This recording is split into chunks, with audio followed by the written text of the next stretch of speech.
हमने सुना है कैंसर या शुगर या ये चीजें जो हैं जीन्स में मिल जाती हैं हमें, तो मेंटल हेल्थ भी होती है क्या? कुछ जीन्स ऐसे हैं जो ज़्यादा प्रभावशाली, कुछ जीन्स ऐसे हैं जो कम प्रभावशाली। मतलब हम कहते हैं कि समस्याएं जीन्स और वातावरण के इन्फ्लुएंस से होती हैं। अपने देश में एक परिवार ने अपनी बच्ची को 20 साल तक घर में छुपा के रखा और किसी एनजीओ को ये पता लगा, वो लोग पुलिस लेके गए और उस बच्ची को वहाँ से निकाला गया। तो इसके पीछे मुख्य कारण ये है कि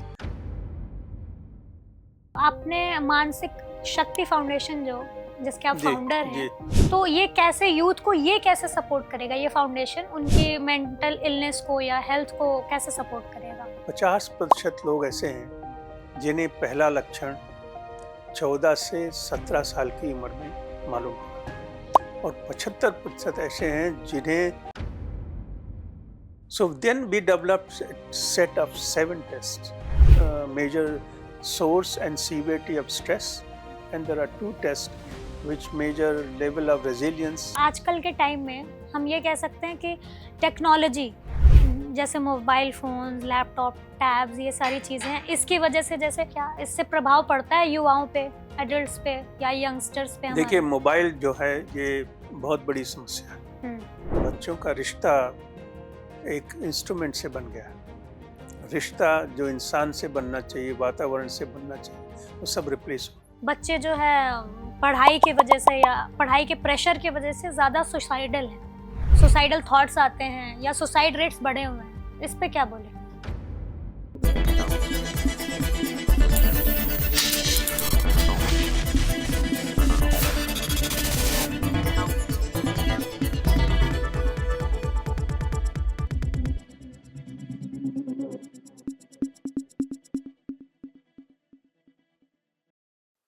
नमस्कार, स्वागत है आपका द ओपन शो में। मैं हूं आपके साथ शांभवी। आज हम बात करेंगे मेंटल हेल्थ को लेकर और इस मुद्दे पर खास बातचीत करने के लिए हमारे साथ मौजूद हैं अमरेश श्रीवास्तव। सर, बहुत बहुत स्वागत है आपका हमारे शो में। नमस्कार। नमस्कार सर, मैं सबसे पहले आपसे सवाल करना चाहूंगी कि जो मेंटल हेल्थ को लेकर जो आपकी जर्नी है, उसकी शुरुआत कहाँ से हुई? देखिए, बहुत अच्छा प्रश्न है और हम अगर शुरुआत करें तो इंसान अपनी ज़िंदगी में सीखता रहता है, अपने आसपास की ज़िंदगी से, और ये कोई ज़रूरी नहीं कि उसका प्रोफेशन भी वही हो जाए जो कुछ उसने देखा है। मगर अगर ये मौका मिलता है कि जो आपका एक्सपीरियंस रहा है वो आपका प्रोफेशन भी हो जाए तो मज़ा बहुत आता है। It becomes very interesting. तो मैं अगर पीछे मुड़ के देखूं तो मनोवैज्ञानिक परिवेश जो है लोगों का, उससे मेरा जुड़ाव बचपन से रहा है। हम जब इस विषय में आए और पीछे मुड़ के देखा, तब मुझे समझ में आया कि ये जन साधारण की समस्या है। ये कोई ऐसी समस्या नहीं है जो आज पैदा हो गई हो। आज उसकी पढ़ाई होती है, उसके डॉक्टर बनते हैं, उसके स्पेशलिस्ट बनते हैं, जो इलाज करते हैं, बातचीत करते हैं, रिसर्च करते हैं, मगर समस्या पुरानी है। पुराने दिनों में इसके बारे में कुछ नहीं किया जा सका, न पहचाना जा सका, न उसके बारे में रिसर्च की जा सकी। इसलिए ये विषय अन्य विषयों से थोड़ा पिछड़ा हुआ है। अब एक ज़माने में ऐसा था कि मन की बातें जो हैं, माइंड पे रिसर्च ऋषि मुनियों ने बहुत किया था और उनकी अपनी विशेषता थी, उनकी अपनी शैली थी और हमारी समाज की ऐसी परिकल्पना थी कि हर इंसान मानसिक रूप से स्वस्थ होगा।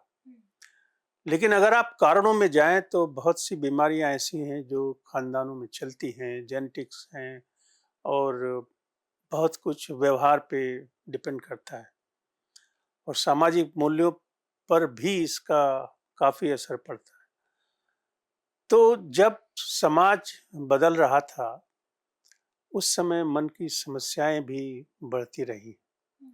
तो जो प्रश्न आपने पूछा कि मेरी जर्नी कहाँ से शुरू हुई, तो मैं कोई दिन और तारीख तो नहीं बता सकता, लेकिन मैं इतना जानता हूँ कि बहुत बचपन से मैंने जिंदगी के वे आयाम देखे हैं जिन्हें हम आज डिफाइन कर सकते हैं कि वो शख्स ऐसा रहा होगा या उसकी ये तकलीफ रही होगी, या जैसे कि मैं उदाहरण के लिए बोलूं कि किसी को हमने देखा जो बात बात पे रोता था, तो जब हम इस विज्ञान को पढ़कर निकले तब हमें समझ में आया कि भावनाएं क्या होती हैं, भावनाओं पर नियंत्रण कैसे रखा जाता है, वे कौन लोग हैं जो भावनाओं पे नियंत्रण नहीं रख पाते, क्या उन सभी को कोई बीमारी हो जाती है, और यदि बीमारी हो जाती है तो उसका निरीक्षण कैसे होता है, उसका परीक्षण कैसे होता है।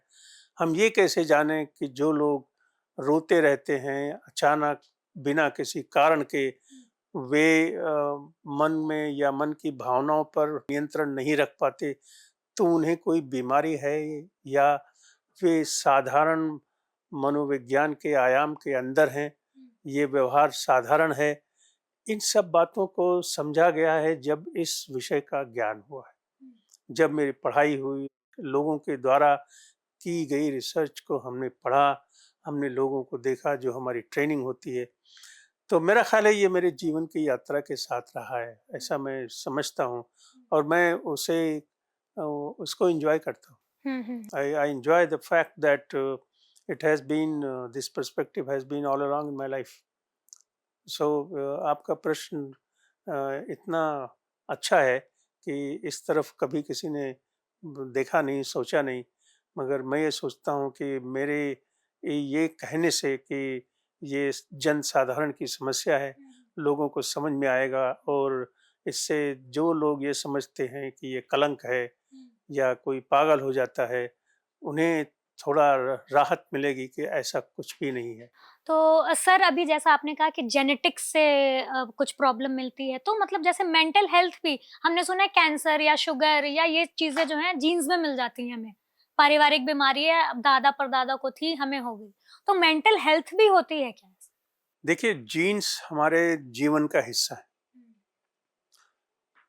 ऐसी ज़िंदगी हो ही नहीं सकती कि वो जीन्स ना रहें। हुँ, तो हमारे में जो कुछ है, सब जीन्स से निकला हुआ है। अब आप ऐसे समझिए कि कोई बरगद का पेड़ है, और पेड़ की जो जड़ें हैं, उसके बाद जो शाखाएँ हैं, उन शाखाओं के रंग अलग हैं। तो एक में व्यवहार है, एक में मन है, एक में खाने-पीने की सुविधा है, एक में सोचने का तरीका है, एक में दिल की धड़कन है, वगैरह-वगैरह। हुँ, तो सभी में जीन्स हैं। अब कुछ कुछ जीन्स ऐसे हैं जो ज़्यादा प्रभावशाली, कुछ जीन्स ऐसे हैं जो कम प्रभावशाली। मतलब हम कहते हैं कि समस्याएँ जीन्स और वातावरण के इन्फ्लुएंस से होती हैं। तो आप ऐसा कह सकते हैं कि कोई समस्या 20% जीन्स है, 80% वातावरण का प्रभाव है, और कोई समस्या ऐसी हो सकती जो 80% जीन्स की हो, 20% ही वातावरण की हो। फिर जीन्स कई तरह के होते हैं। कोई ज़रूर, जैसे मान लीजिए कोई बीमारी है, आँखों की बीमारी है, जैसे रेटिनाइटिस हुँ, पिगमेंटोसा हुँ, है, जो डायरेक्टली ये मालूम है कि एक जनरेशन में थी तो दूसरे में आने की संभावना बहुत अधिक है। इसी तरह होता है कि बिहेवियर जो है, हमारा व्यवहार, वो भी हमारा चलने, खाने, बात करने और लिखने का तरीका, हमारे बहुत से कैरेक्टरिस्टिक्स ऐसे हैं जो जीन से डिफाइन किए हुए। तो मनोविज्ञान की कल्पना करना कि जीन के बगैर होगा, ये संभव नहीं है। बिहेवियरल जेनेटिक्स एक बहुत बड़ा विषय है, और जीन्स का रोल हर तरह की बीमारी तो छोड़िए, हमारे साधारण व्यवहार में भी है। आप कितने ही लोगों में पाएंगे कि पिता एक तरह से काम करते हैं तो बड़का भी उसी तरह के काम करते हैं। आप जो सबसे अच्छा उदाहरण मैं दे सकता हूँ वो है म्यूजिक के घराना। हुँ, अब आप कहेंगे एक ही घराने में इतने सारे लोग अच्छे कैसे निकलते हैं? फिर मैथमेटिक्स के घराना, हुँ, लैंग्वेज की, ये सब विशेषताएं हैं जो बीमारी नहीं है, ये साधारण लोगों की विशेष विशेषताएं, और इनमें जीन्स का इन्फ्लुएंस बहुत ज़्यादा है। अब जैसे नॉर्मल ट्रेट्स में जीन का योगदान है, उसी तरह एबनॉर्मल ट्रेट्स में भी जीन का योग, क्योंकि जो नॉर्मल है वही जाके आगे एबनॉर्मल की परिस्थिति में आता है। तो yes, you are right, genes have a very important role to play in maintaining our behavior and in determining whether we will develop a mental disorder or not develop a mental disorder. And to the extent that nowadays we have medications which are in which we decide that what is the genetic structure and when and what and how to give medication, which medication will work in somebody, which will not work in somebody. So genes have a very important role to play. Though it is not only a matter of research, it has come into everyday clinical practice. And I hope that it will expand and guide us more, that we will know which medication is suitable for which person. Sir questions में आगे बढ़ेंगे। मैं ये जानना चाहूंगी कि India और Canada में उनका, जैसे हमारे यहाँ का टैबू है कि हम मेंटल हेल्थ को लेकर हम थोड़ा जागरूक नहीं है, हम इंडियंस। तो सर कनाडा और भारत के लोगों में क्या डिफरेंस है इस सोच में मेंटल हेल्थ को लेके? देखिए, बहुत कम फर्क है। अगर आप शिक्षा का प्रभाव हटा दें तो कुछ ज़्यादा फर्क नहीं रह जाए। मैं आपको बताऊं, स्टिग्मा के रिसर्च का जो पहला एक्सपेरिमेंट शुरू हुआ था वो कनाडा में हुआ था बाय वर्ल्ड हेल्थ ऑर्गेनाइजेशन की तरफ से। तो आप ये देखें कि किसी चीज़ की ज़रूरत कब आती, जब वो चीज़ वहाँ पे होती। तो ये अपने आप में इस बात का प्रमाण है कि उस समाज में भी स्टिग्मा की भावना बहुत है। Stigma, discrimination, isolation.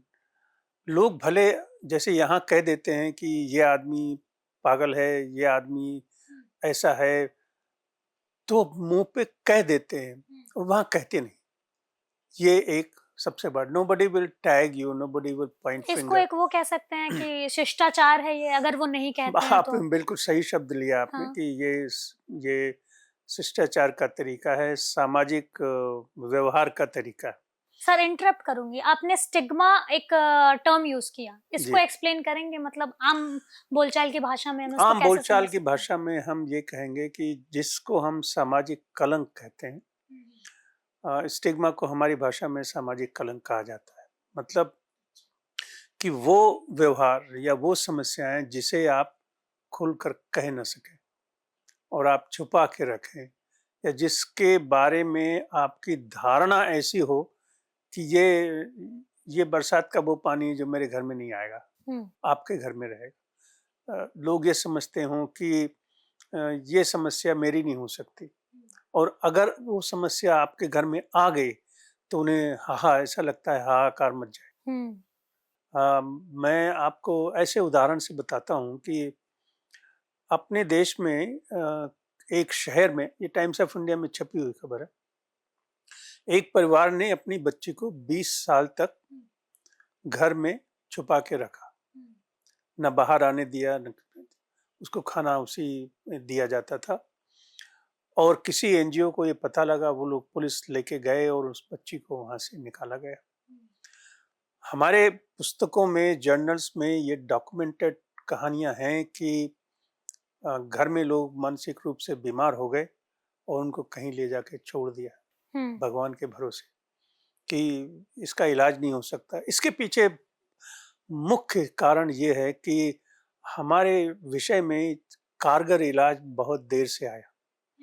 1955 के पहले इलाज के तरीके ऐसे नहीं थे जिनसे लोग सुधरते हों। तो आपने सुना होगा, मैंने भी सुना है कि लोगों को जब वायलेंट हो जाते थे तो पेड़ों से बांध दिया जाता था, चेन से बांध दिया जाता या था। जैसे हम मज़ारों में या कहीं पे जाते हैं, भूत वगैरह करके वो कर तो देते हैं। लोगों हमारे विषय में उतनी रिसर्च उस समय नहीं हुई थी और दवाइयाँ नहीं थी, वे तरीके हमारे पास नहीं थे कि हम ऐसे लोगों को सुधार सकें। तो समाज ने अपने तरीके से लोगों की परिभाषा निश्चित की, मगर वे इतनी जटिल और इतने गहरे जड़ों में थी कि उसका दवाइयाँ आने के बाद भी उसे निकालना असंभव सा हो गया। अब ये हालत है कि मान लीजिए वो दवाइयाँ आई तो मेंटल हॉस्पिटल में लोग एडमिट थे, उनका इलाज हुआ, वो ठीक हो गए, वो डिस्चार्ज हो गए, अपने अपने घर चले गए, मगर उनके पीठ पे जो नाम लिखा था वो भी उनके साथ चलता रहा। और ये चीज स्टिग्मा है। Once you are having a mental disorder, people feel you are always having a mental disorder, and लोग उन्हें परिवार में रखना नहीं चाहते, शादियों में ले जाना नहीं चाहते, वो पार्टीज में नहीं जाते, उनकी नौकरी की समस्या होती है, कोई उन्हें नौकरी नहीं देता। आज ऐसा है कि मैं आपको बताऊं, कोई भी पेशेंट जो मान लीजिए स्किज़ोफ्रेनिया है, उसका इलाज हो गया, तो अब उसकी एम्प्लॉयबिलिटी है कि नहीं है, और उसे एम्प्लॉयमेंट मिलेगा कि नहीं मिलेगा, ये एक दो दो प्रश्न हमारे सामने रहते। कोई भी 40 वर्ष का आदमी है जो ठीक हो गया, अब वो क्या करेगा?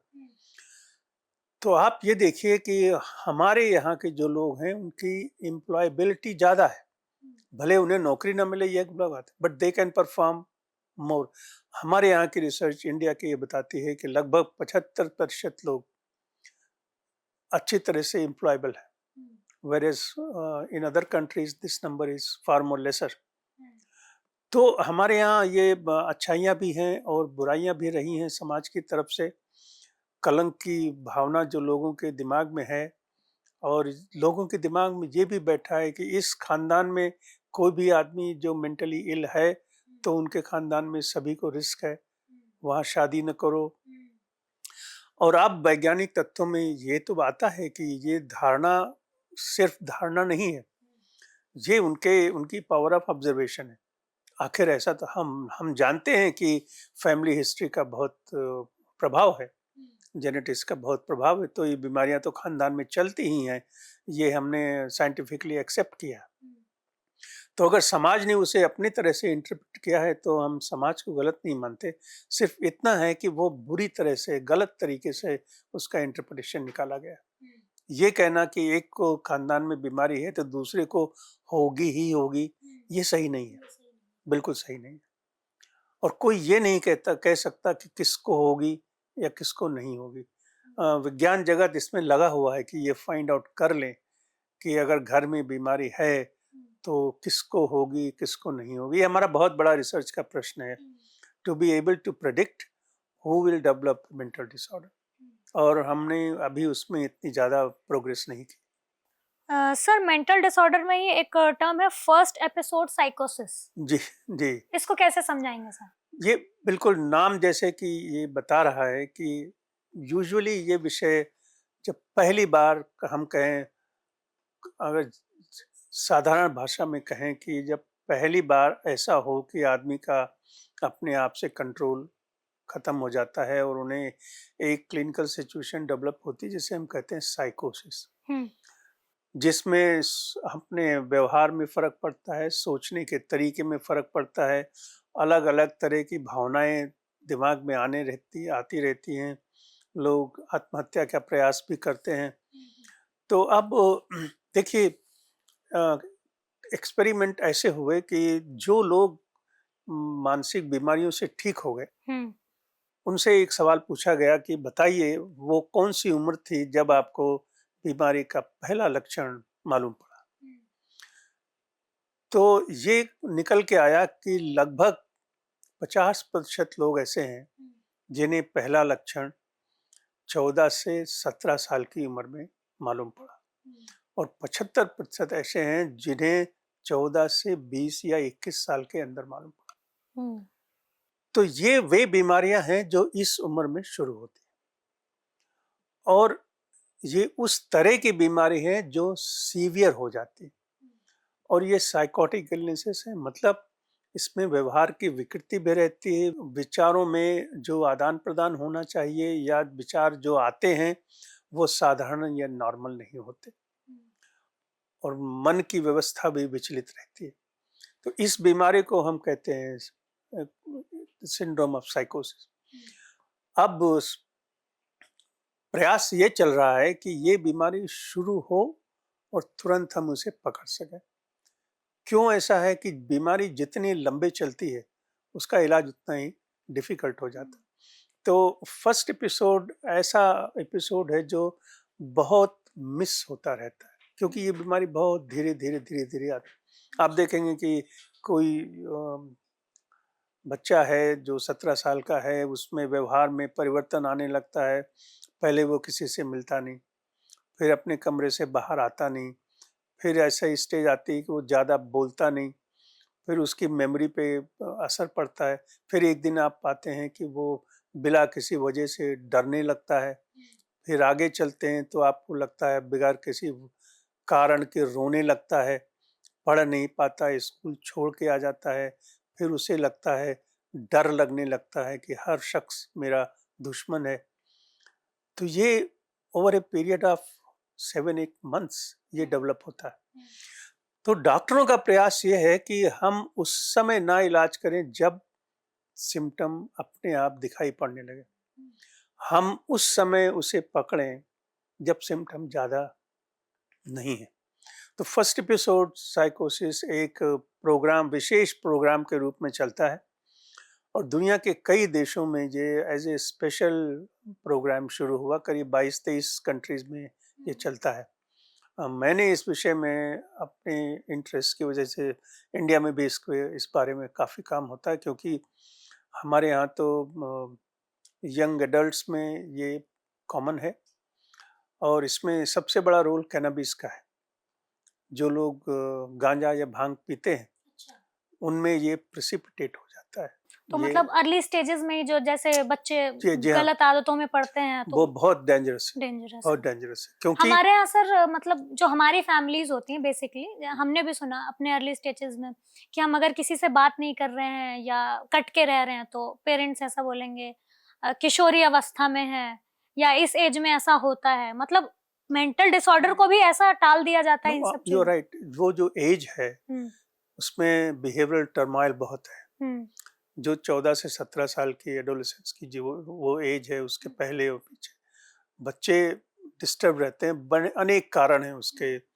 वे ये समझना चाहते हैं कि मेल हैं, फीमेल हैं, जेंडर क्या है, उनकी आइडेंटिटी क्या है, उनकी सोच क्या है, वो कौन है, वो दुनिया में किस लिए आए हैं, आगे उन्हें क्या करना है। अनेक सवाल उनके मन में रहते हैं और फिर उनके मन में शारीरिक परिवर्तन होते हैं। किसी को ब्रेस्ट डेवलप हो रहे हैं, किसी के शरीर पे बाल आ रहे हैं, तो they are always too much confused और उस कंफ्यूजन का नाम दिया गया है एडोलेसेंट क्राइसिस।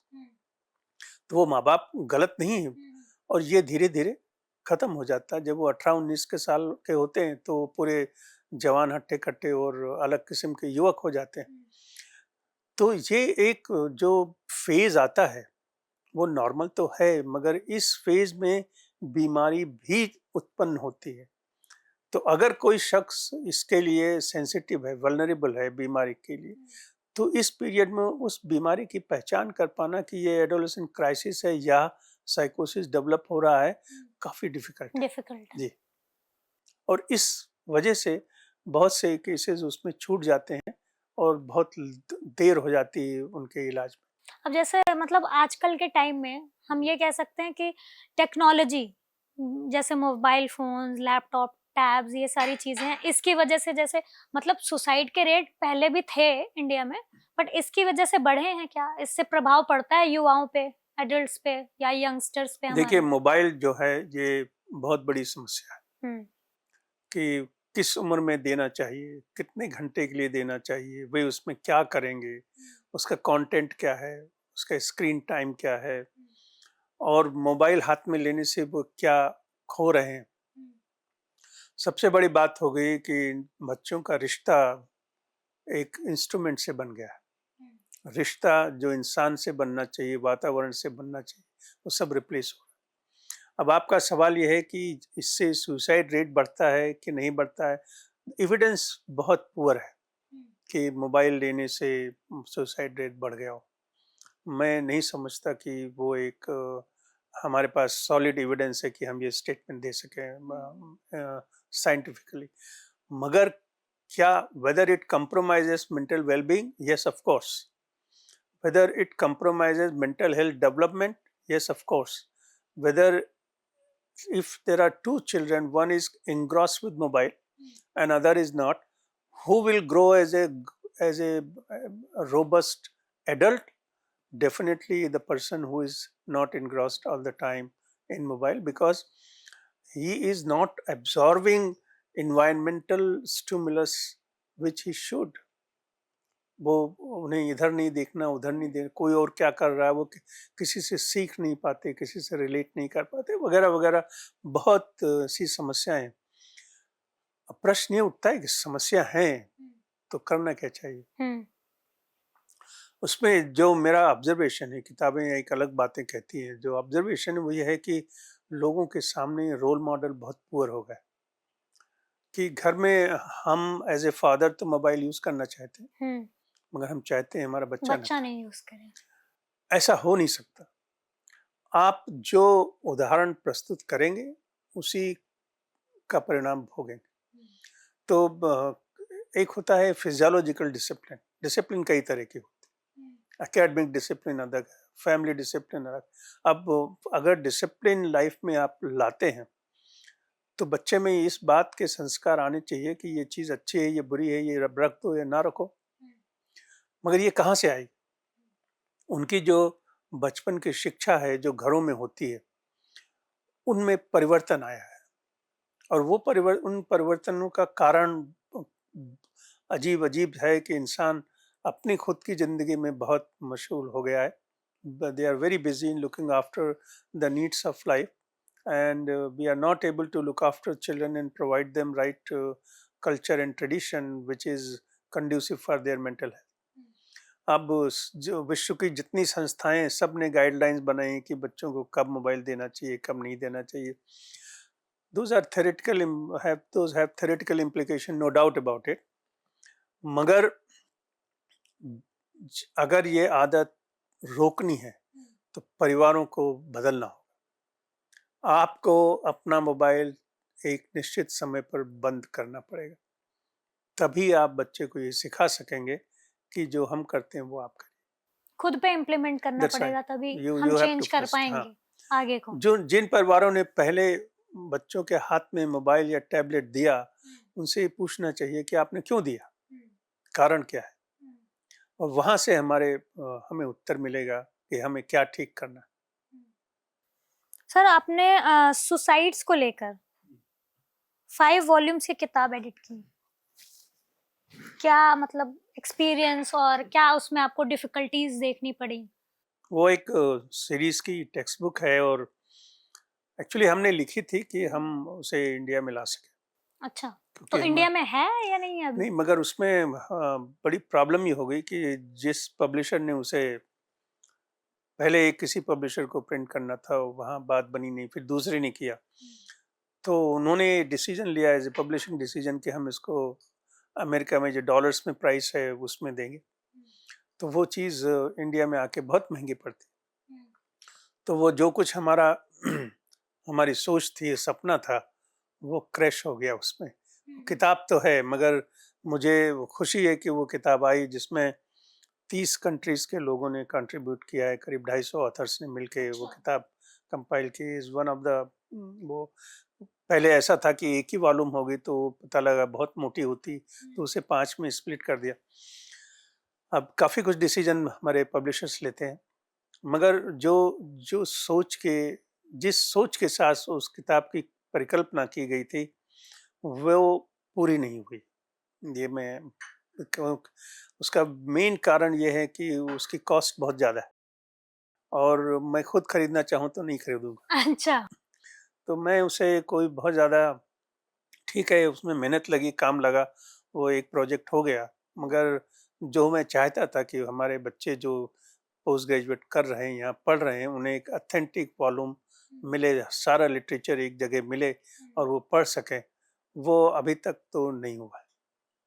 तो जैसे मतलब हमारी सोसाइटी में अभी टैबू है, या जो कह लें रिसर्च भी है कि बच्चे जो है पढ़ाई की वजह से या पढ़ाई के प्रेशर की वजह से ज़्यादा सुसाइडल हैं, सुसाइडल थॉट्स आते हैं या सुसाइड रेट्स बढ़े हुए हैं। इस पे क्या बोलेंगे आप? देखिए, ये एक I mean I want to know कि मेन रीजन क्या है? No, you have touched the subject on which we have been working lifelong. हाँ हाँ। And the current project that I have is also in the same context. Now, this question is so serious that every year more than 13,000 students in our country die due to suicide. Suicide. It is said that suicide is reported 6 to 7 times lesser. So maybe this number actually would be 5 to 6 times more. Then this number is not reflective of the problem. What is reflective of the problem? That how many people attempt suicide. So it is said that about 10 to 15 times is the number that people attempt suicide. तो अगर आप देखेंगे कि 13,000 बच्चे suicide से मर रहे हैं, तो कम से कम उससे 10 गुना लोग अटेम्प्ट कर रहे हैं जिन्हें अस्पतालों में इलाज के द्वारा बचाया जाता है और वो फिर से अपनी मुख्य धारा में आते हैं।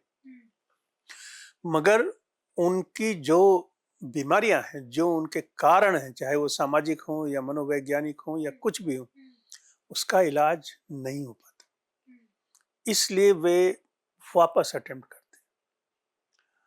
और आप अगर 10 साल का अंतराल देखें, जो भी स्टडीज बताती हैं, तो 10% ऐसे बच्चे हैं जो अल्टीमेटली बड़े होने के बाद सुसाइड से मरने में मर जाते हैं।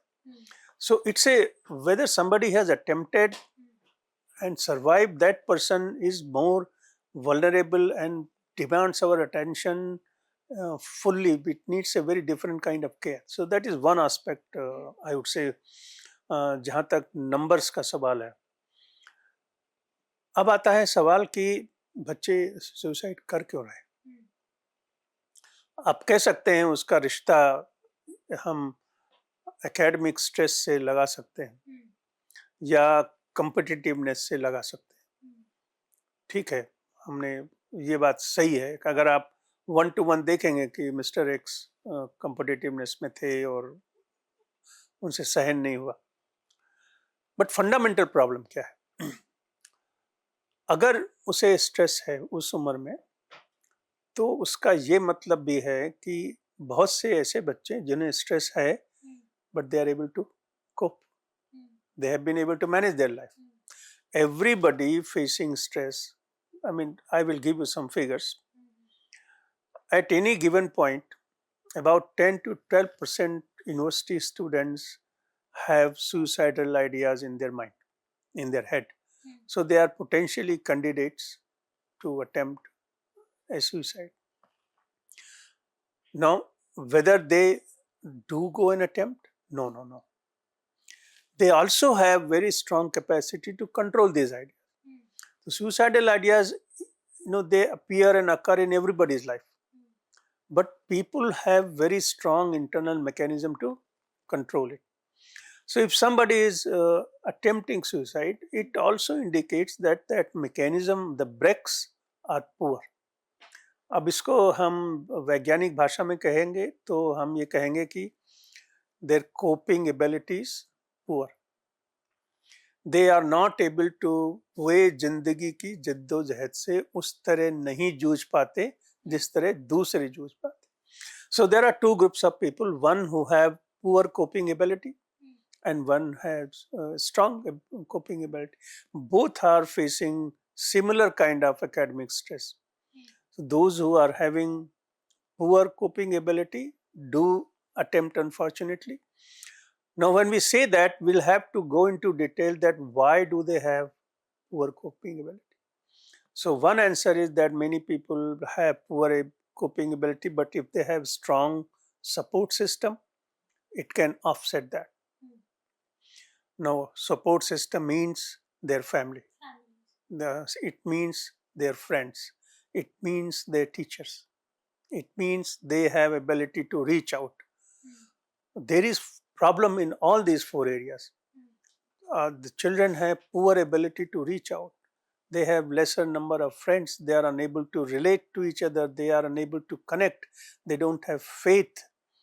So ये परिवर्तन जो आया है, ये समाज की आज की जो संरचना है, वो चाहे हमारा परिवार हो, घर हो, काम पे जाने वाले माता पिता हों, या हमारे वो सोसाइटी हो जिसमें हम रहते हैं, या हमारे नेबर्स का हमारे प्रति जो व्यवहार है, वो लोग जीवन में एक दूसरे से कट गए हैं।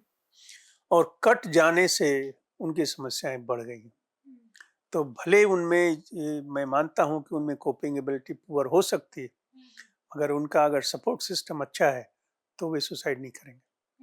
अगर उनमें ये एबिलिटी है कि अपने दुख सुख की बातें किसी से कर सकें तो वे इसका प्रयास नहीं करेंगे, वे जाके किसी न किसी से बात करेंगे। अब एक थॉट और आता है कि क्या एजुकेशन, इसके बारे में कोई शिक्षा दी जानी चाहिए? जरूर दी जानी चाहिए। हमारे जीवन की शिक्षा समय के अनुसार चलनी चाहिए और जीवन के हर तकलीफों के बारे में, हर एस्पेक्ट के बारे में करिकुलम में उसका उल्लेख होना चाहिए।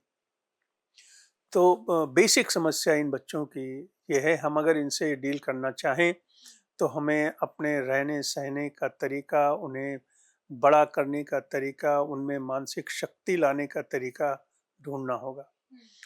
ये बच्चे मानसिक रूप से बीमार नहीं हैं, they are not mentally ill, their suicide behavior is response to a distress, a stress which has become insurmountable. उससे वो नहीं उसे वे झेल नहीं पाते। जैसे कि कॉम्पिटिटिवनेस, अब आप देखेंगे कि एक बच्चा दूसरे से इतना कंपटीशन में क्यों है, उसे ये चीज कहाँ से आई, तो आप अगर इस पे ढूंढते जाएंगे तो आपको इसके बीज परिवार की संरचना में मिलेंगे। कोई बच्चा ये टेंडेंसी लेकर तो पैदा नहीं होता, उसने जो कुछ सीखा है, प्रत्यक्ष या अप्रत्यक्ष रूप से जो सीखा है, जो उसे सिखाया गया है, वो उसी का प्रतिबिंब है। Children are reflection of their family. So परिवार का जो जीवन है वो सुधारना पड़ेगा, उन्हें ये समझना पड़ेगा कि मेंटल इलनेस क्या है, माइंड क्या है, वेलनेस क्या है, प्रॉब्लम कब शुरू होती है, उसे समझते कैसे हैं, नापते कैसे हैं, देखते कैसे हैं, नहीं इलाज किया तो होता क्या है और इसे बचने के लिए क्या करना चाहिए।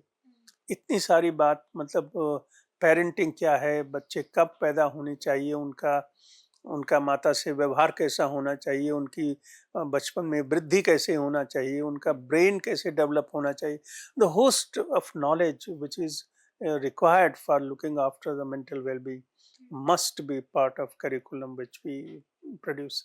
I mean, the the thought leaders who are responsible to design curriculum must know psychology and mental health because that forms the core of our education. क्योंकि हमें ये उम्मीद करना, अगर आपको हमने पढ़ाया नहीं है कोई विषय, if I have not taught you anthropology and ask a question about anthropology and you don't know, then we cannot blame you. Similarly, if we have not taught the lessons of daily life mental well-being and if they they are not able to identify कि मुझे कोई problem है, तो ये कहना उचित नहीं होगा कि उनके इग्नोरेंस का कारण क्या है। उनके इग्नोरेंस का कारण ये है कि the least they deserve is the mental health education. उसके बाद हम देखेंगे कि अगर उससे भी किसी की समस्या का निवारण नहीं होता है, तब ये देखा जाएगा कि और कोई मामला है कि नहीं है। हाँ सर, आपने सपोर्ट सिस्टम की बात की जी। यूथ के लिए कि उनका सपोर्ट सिस्टम अच्छा होना चाहिए। तो आपने मानसिक शक्ति फाउंडेशन जिसके आप जी फाउंडर हैं, जी तो ये कैसे यूथ को ये कैसे सपोर्ट करेगा, ये फाउंडेशन उनकी मेंटल इलनेस को या हेल्थ को कैसे सपोर्ट करेगा? मैं आपको बताता हूँ कि ये पूरी प्रक्रिया कैसे शुरू हुई। जब हमने कनाडा में हमें इंडियन हाई कमीशन ने अप्रोच किया कि they wanted to establish a service for students who go from India to Canada. उसमें बहुत से बच्चे उदास, निराश और बड़ी उनको मानसिक तकलीफ होती। तो हम लोगों ने मिलके वो सर्विस वहाँ एस्टेब्लिश की, उसका नाम है सहयोग.com।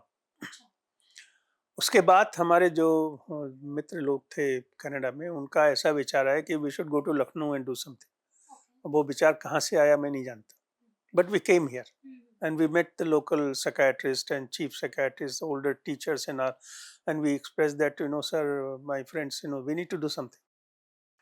Then we started 4 days seminar every month online for training people, say teachers or social workers, what to do about suicide, etc. Gradually, we realized that this is too much of dose, and we cut it down to 1 day or 2 day. That was the period when I was going around to various universities and meeting academicians, thought leaders, students, teachers, vice chancellors, etc., etc. And what I learned, apart from that, I have worked lifelong with the student population, whether in Mumbai or in England or in Canada.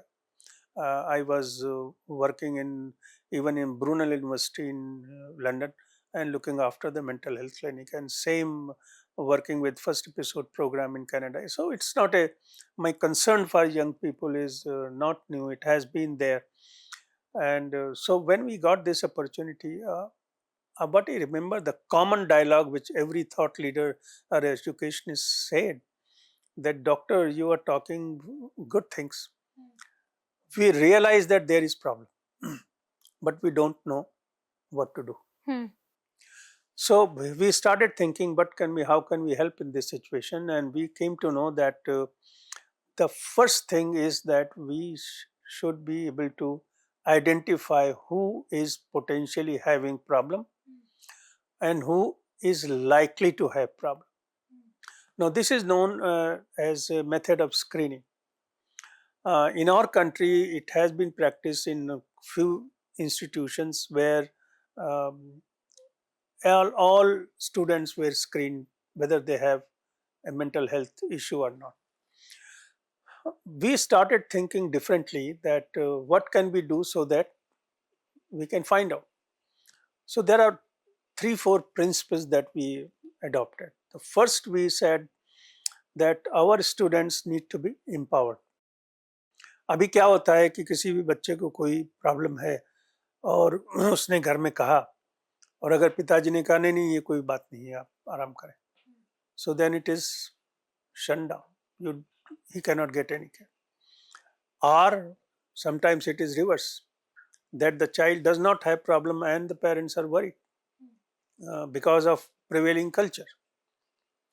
Sometimes teachers come to know because they are the best counselor and they are the best observant, because most of the time a student spends in college. So their teacher they know everything, but their attitude comes in the process, in the way of seeking care. So due to number of reasons, and of course because of stigma, the student, despite knowing that they may have difficulty, they do not seek help. In fact, in our country, 8 out of 10 people suffering from a mental health issue do not get a treatment. Even if the treatment is available, they do not go there.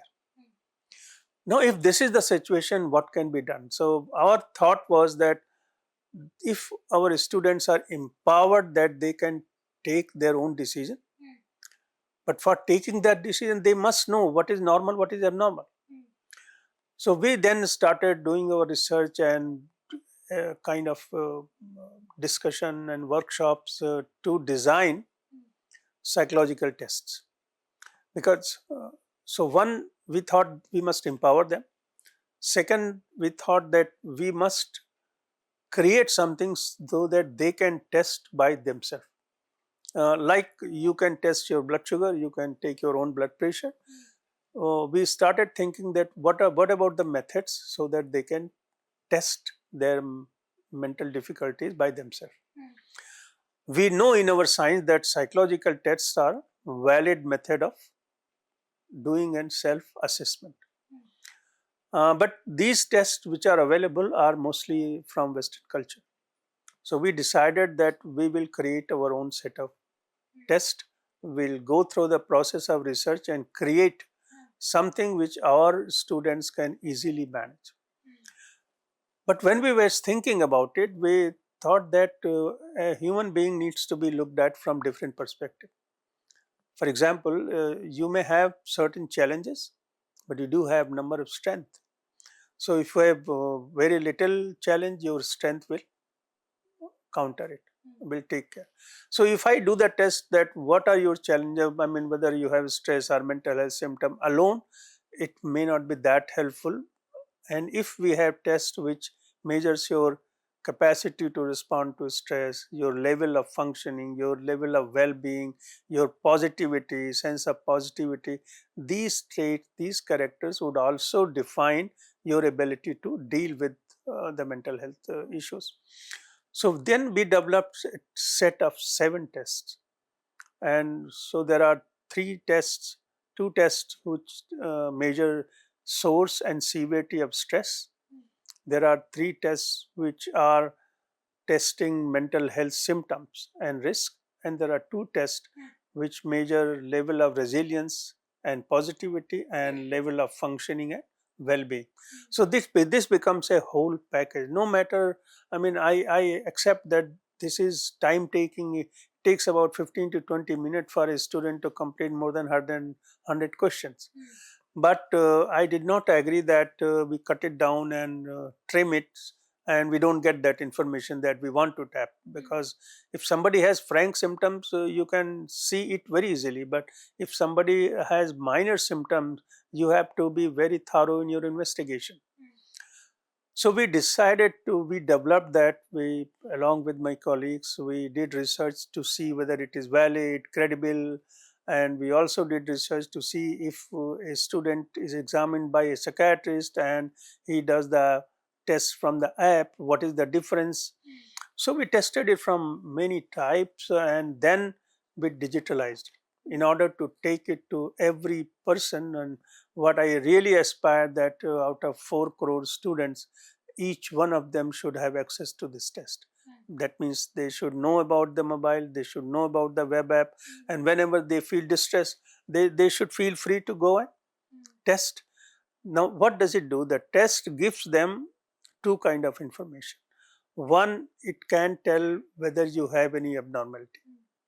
That means whether you have any symptom of a mental disorder. It does not give a diagnosis. Diagnosis is work by a qualified psychiatrist. So we not touching on that. Whether you have possibility of developing a mental health problem, that's the job of screening, and that's what we are doing. So the student will come to know whether there is any tendency or serious stress or symptoms are present or not present. The second part of the report is that it informs you what should you do. Whether you need to connect with a counselor, whether you need to connect with a psychiatrist, or whether you need to change your lifestyle. Whatever is the requirement is indicated in the report. And we then encourage that please take this report home and discuss with your parents. We also guide that where do you get the counselor from, where do you get the psychiatrist from, what is their role, how are they going to help you.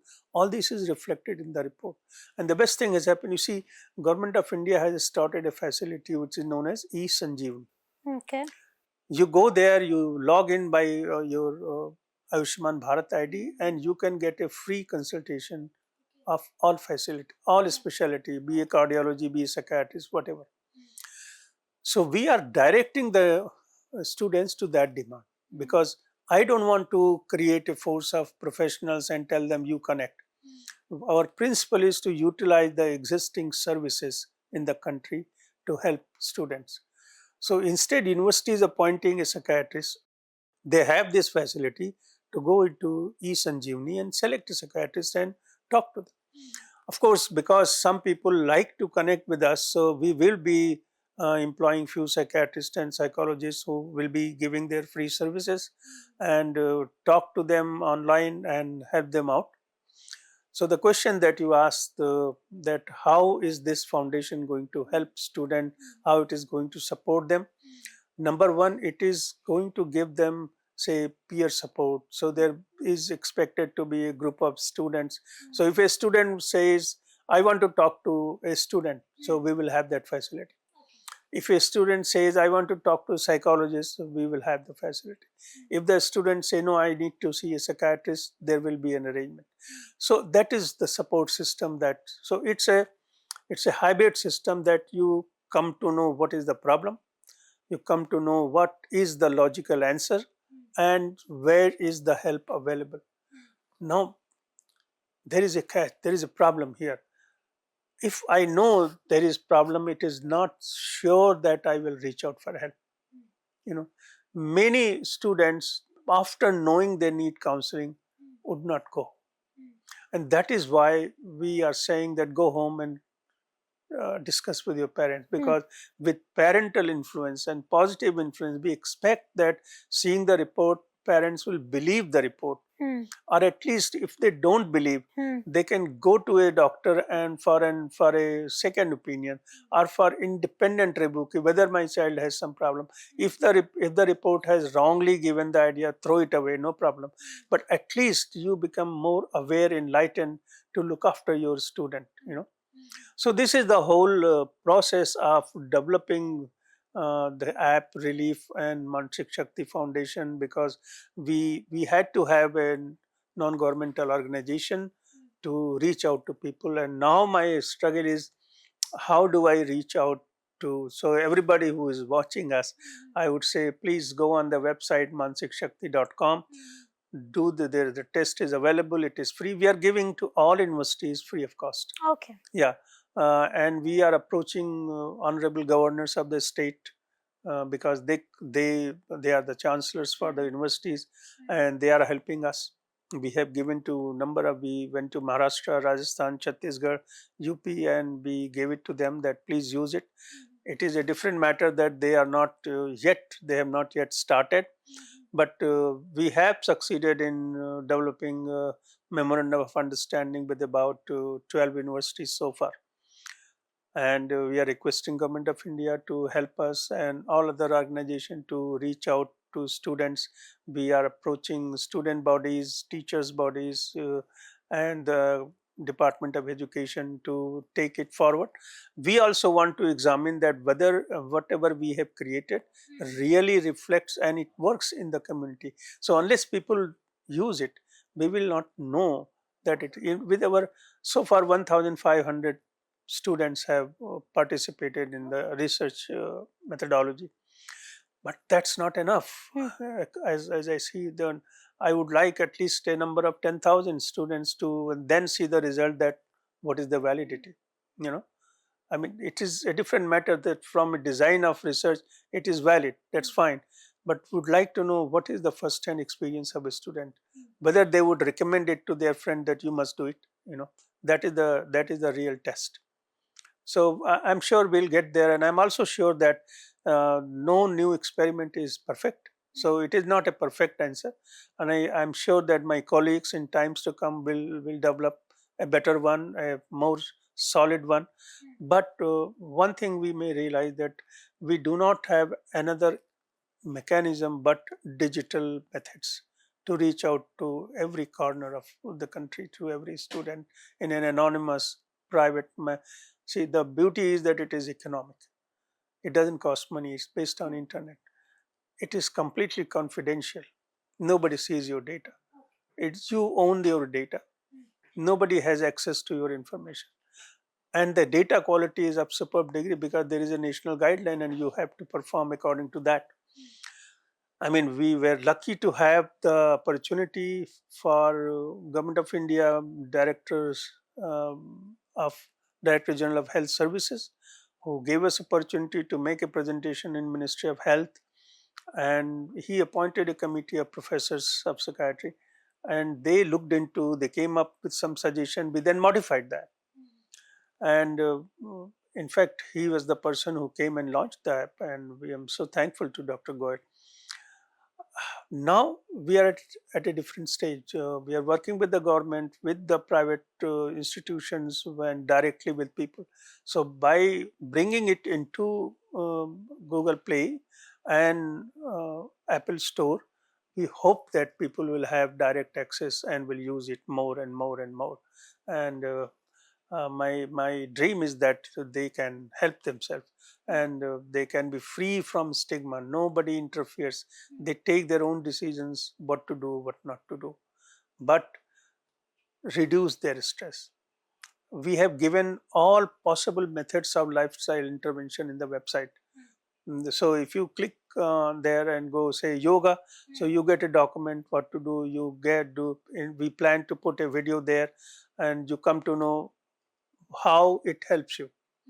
You go and click on physical exercise, you get a document, scientific document, which you can read and be convinced that how it helps building your mental health. So the organization helps in 4 things.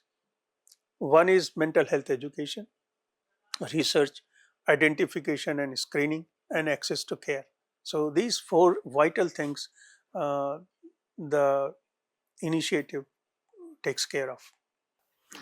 Sir मैं ये जानना चाहूंगी, जैसे अभी आपने mention किया psychologist और psychiatrist, जी मतलब यूजुअली लोगों को नहीं पता होगा कि दोनों अलग डॉक्टर्स हैं, दोनों जी अलग जी तरीके से काम करते हैं। जी क्या सर क्या होता है, मतलब कैसे काम करते हैं हम, देखिए, किस प्रॉब्लम में किस डॉक्टर के पास जाएंगे? मैं बताता हूँ आपको। साइकेट्रिस्ट जो हैं they come from discipline of medical science. Okay. तो आप एमबीबीएस करते हैं और फिर उसके बाद में, और एमबीबीएस में भी mental health is a part of medicine. Then you decide that I want to learn things about mental illness, so you go and do postgraduate in psychiatry and a specialty in psychiatry, whether child psychiatry or psychiatry of elderly people, etc. ये एक medical science की branch है जो psychiatrist हैं, जैसे कि हम हैं और हमारे कलीग्स हैं जो मेडिकल साइंस में जाके, क्योंकि ये जो बीमारियां हैं quote unquote they are illnesses, they need to be treated, so you need doctors to train them and take control of the situation. That's what. Now psychologists are people who are not from stream of medicine, so Okay. they come from non-medical stream, and there are different kinds of psychologists. So you have organizational behavioral psychologists, which they look into what is the nature of work, what should be the human resource, how work affects behavior, how behavior affects work. So it's a whole it lot means of मतलब वो counselling करते हैं, no right? no no no no हाँ. no they counseling, all kind of psychologists हाँ. do counseling, हाँ. but the question is which counseling you want. So counseling in which they deal with the conflict is counseling psychologist. When you help a person to deal with the problems, for example, somebody, wife and husband have some problem, to go for marital counseling. So within counseling also there is a specialization. You go for marital counseling, cognitive behavioral counseling, or educational counseling. So counseling is one subtype. There is a branch like clinical psychologists. They look into the function of brain and mind. So similarly, the psychology has many branches, like developmental psychology. So they study how a mind develops, how brain develops, how personality develops, what can be the abnormality, etc. So come to the question: how do people select where to go? I think if they approach anybody practically, for example, if somebody needs a care by psychiatrist and he lands up to a psychologist, doesn't matter. That psychologist will know that this is not their area and will refer them. Okay. Or vice versa, you have problem which needs psychological intervention and you should be with a psychologist and you land up with a psychiatrist. He or she is going to tell you that look, you need their help, not mine. So there is professional dichotomy, and it is boundaries are defined, who can do what, and in all fairness and ethical practice we expect this to happen. So this is the difference. Sir अभी हाल ही में greater Noida आपने सुना होगा, एक हत्याकांड हुआ, निक्की हत्याकांड, आपने एक इंसिडेंट सुना होगा। एक 26 साल की लड़की थी, उसके हस्बैंड ने कथित तौर पे उसको, मतलब वीडियो भी वायरल हुआ, हमने देखा सोशल मीडिया पे, कि उसके साथ मारपीट की, देन उसको पेट्रोल डाल के और आग लगा दिया घर में। उसके छोटे से बच्चे ने मतलब ये स्टेटमेंट दिया मीडिया में कि मेरी मम्मी को जला दिया, मेरी मम्मी। तो उसके हस्बैंड का, उस जो लड़का था या जो भी कह लें, उसका क्या स्टेट ऑफ माइंड रहा होगा कि उसने ये, मतलब उसकी मेंटल इलनेस क्या, या फिर हम क्या कहेंगे इसको, कि उसने ऐसा ये कदम उठाया? First thing, it is looked at as crime. Now crime has a typical, those who commit crime, they have a typical psychological profile. let's leave it beside. Whether the crime has been committed because of mental illness is one aspect, or a crime has been committed by a person where there is no mental illness. We have to make this distinction. And that distinction the panel of psychiatrists will definitely make, because the person is available. And the judgment would be guided by that.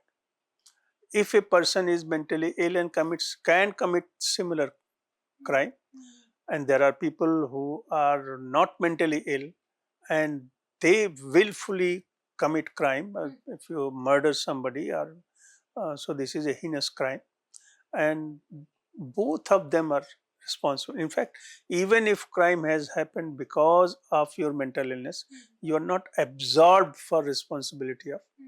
Then you spend time in institution which takes care of your mental illness. So it's sensational. That is a different issue. And if you ask, what is the psychological profile of people who are more likely to commit crime? It is difficult to say, but mostly these are very insecure people. They have very different concept of society. Some don't want to follow the rules of society. They don't want to follow the rules of law, and they are rebellious and take satisfaction in committing crimes. This pattern does not develop suddenly. It is there in you. It's part of your personality, and it can certainly be detected. In fact, abroad, the specialty of forensic psychiatry is very well developed. It's not that developed in our country, and I hope it, today, tomorrow, day after, it really comes here with in that detail as it should be, and it will help us solving many such issues. So there is domestic violence, and followed by that there is crime. There might have been substance abuse or alcohol, or but in the whole scenario, one thing which the respect towards women in society is a major issue, and one must think about it. What I'm saying, we have come to a point where respect for a woman is, I don't know whether I should say declining or not declining or increasing, no idea, but this is an issue. If there was a respect towards female, this might not have happened. Even if somebody has a tendency to commit crime, and if the culturally this thought is predominant, it can prevent a lot of things. So there is a psychological background of every criminal, but the issue that I said, whether the crime is out, whether mental illness or mental state is responsible for the crime, is a different issue, and I'm sure panel of psychiatrists will examine and come to a conclusion. Yeah.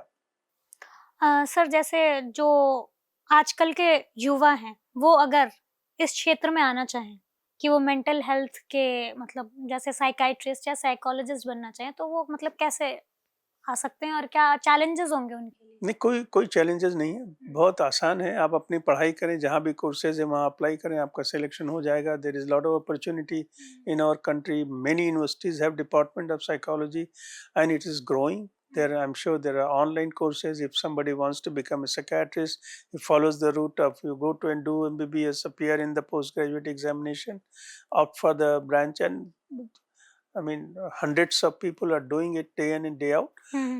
But I would draw the question more whether a 12th standard boy or girl knows that this is also an option. That means whether we have propagated the potential of becoming a mental health expert or not.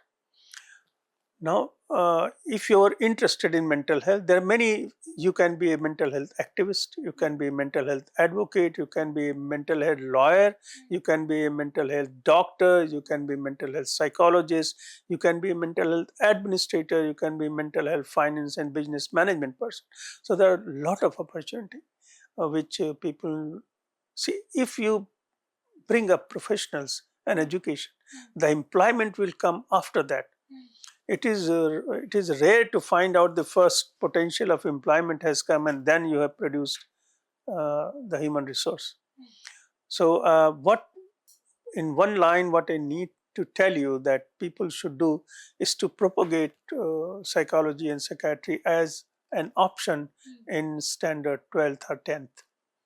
The boys should know that this is also an option. Like you have BSc in chemistry, in BSc you have mathematics. So everybody knows you go for BSc and MSc in physics, chemistry, math, biology, and that's it. Similarly, they should have option that psychology also is an exciting career, and it is also an option. I mean, there is no difference if you are professor of psychology or professor of physics in a college, you know. And so you can be in teaching, you can be in factories, institutions, organizations, corporate sector. It deals with human behavior, and wherever there are human beings, there is psychological. There is opportunity of psychology. Sir, तो आप anxiety attack, panic attack और depression इनको कैसे अलग-अलग define करेंगे? देखिए, ये as a person, if I am the individual suffering, it doesn't matter where is the compartment of anxiety or depression or panic. This classification is for doctors. Okay. For patient, it matters how can I be helped. Whether I get 24/7 anxious, I remain anxious, or I get a panic attack for 10 minutes. For me, it is more important whether my doctor has been able to put the finger on the problem and help me or not. Diagnostic criteria, diagnostic profile is mainly, this is language of psychiatry. So, for example, two patients seen by two different doctors in two different situations, how do they communicate? What is their conclusion? For that purpose, these diagnostic labels have been designed. That you see a person and say, hey, this was anxiety. And I see a person and I say, hey, this was anxiety. So the diagnostic profile is language of psychiatry. There are different features. We have characteristics and we define that this is anxiety, this is not anxiety, this is depression, etc., etc. So one is disorder of mood, another is disorder of behavior, another is disorder of your physiology or psychology. And it is not, this classification is not much patient-centric. It is doctor-centric. They communicate in a language which is a diagnostic profile, which is the diagnosis. So I would say how a patient is improving by this, whether it is panic or it is anxiety or it is depression, that is more pertinent a question rather than asking what is the difference. That means if you know what is the difference, and if you say I'm not having a generalized anxiety disorder, I'm having panic disorder, this helps only the doctors to prescribe and give you the plan of treatment. It does not affect life of an individual so much. The response to the treatment is more important. Of course, we can always narrate the criteria and conditions, that what is the diagnostic criteria for anxiety, what are the criteria for what happens. You get worried and you get raised pulse also, and you get changes in your physiological function also, so it is anxiety. Or if you get thumping in your chest as an attack for 10 minutes, 5 minutes, this is a panic attack. Or if you cannot go in the open space, this is agoraphobia, etc. One can define it. Of course, it's exactly like saying that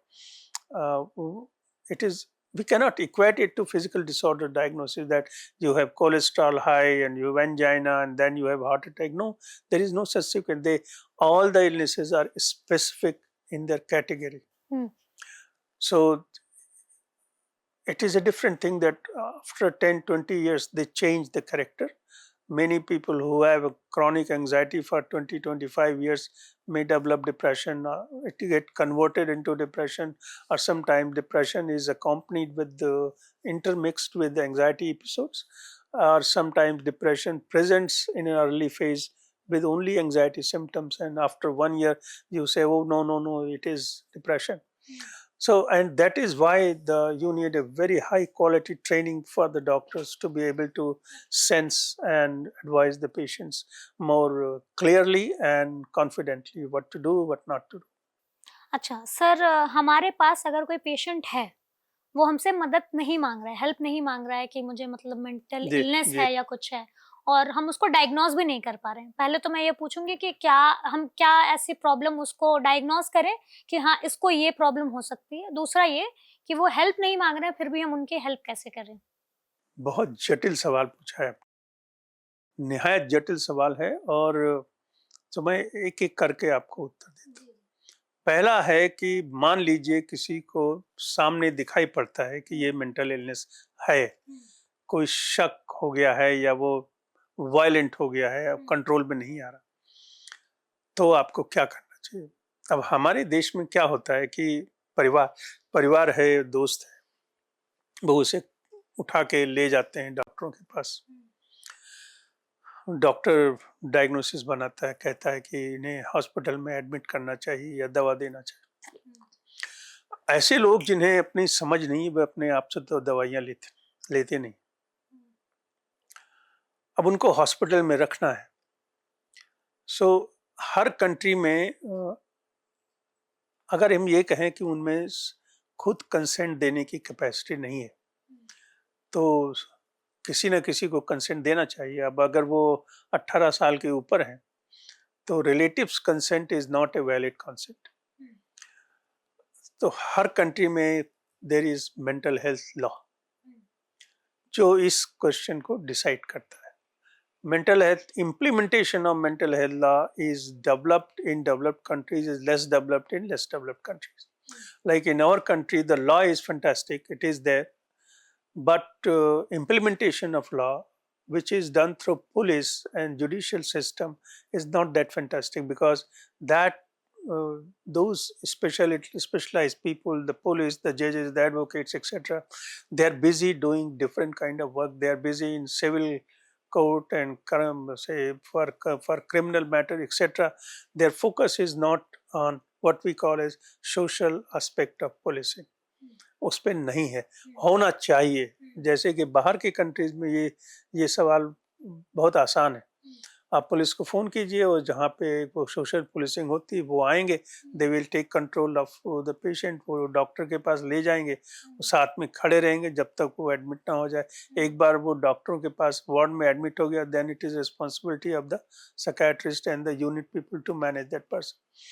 हम अभी उस stage पे नहीं हैं। हमारे mental hospital की जो दशा है, हमारी जो जितने बेड्स होने चाहिए, जहाँ जहाँ होने चाहिए, for example I would not hesitate saying every hospital is supposed to have 10% bed for mental illness, but health. But you go to any corporate hospital, you call them and say, I want to bring a person who is violent, they will not admit. So this is an important aspect. Same with suicide. You know, you tell any hospital that this person has attempted suicide, I want to treat. They would say, no, this is legal, etc., etc. The medical specialty is not welcoming to such gross illnesses like suicide and psychosis and substance abuse, to provide them care. Otherwise, there will be 1,000 more beds in city of Delhi and Mumbai open to for psychiatric treatments, and more people will get help because they will see that this hospital has bed, etc., etc. Sir, आपने mental health को लेकर एक app बनाया, the relief है जी। और हमारे जो दर्शक, युवा दर्शक जो देख रहे हैं, आप उस ऐप के बारे में और हमारे दर्शकों से क्या कहना चाहेंगे? देखिए, मैं ये कहना चाहता हूँ कि हमारे 4 करोड़ छात्र जो हैं, इन सभी के हाथों में ये होना चाहिए। इसलिए नहीं कि वो बीमार हैं या उन्हें टेंशन है, नो, इसलिए कि वे समझ सकें कि मानसिक स्वास्थ्य का आयाम क्या है। अगर उन्हें कोई समस्या नहीं है तो कम से कम उन्हें ये मालूम हो कि मानसिक स्वास्थ्य का विकास कैसे करें, वे कौन सी क्रियाएं हैं जीवन में जिन्हें करने से हमारा मेंटल वेलबींग बढ़ता है, ये भी उसमें मालूम पड़ता है। तो एक बार तो जरूर टेस्ट करना चाहिए। और जिन्हें इस बात का शक है कि क्या हमें कोई उदासी आती, अकेलापन आता है, होपलेसनेस लगती कि क्या मुझे कोई मानसिक तकलीफ है, उन्हें टेस्ट करना चाहिए। टेस्ट करने में कोई बुराई नहीं। उसके जो रिकमेंडेशन उसे आप माने ना माने या वापस जाके किसी के साथ चेक करें, वो एक अलग बात है। मगर ये सुविधा जो है किसी भी बच्चे को, किसी भी हमारे छात्र को अगर ये लग रहा हो कि मुझे डिप्रेशन तो नहीं है, मुझे कहीं एंजाइटी तो नहीं है, तो उसे कंफर्म करने के लिए, उन्हें स्क्रीन करने के लिए टेस्ट बनाया गया है और उन्हें इसको उपयोग में लाना चाहिए।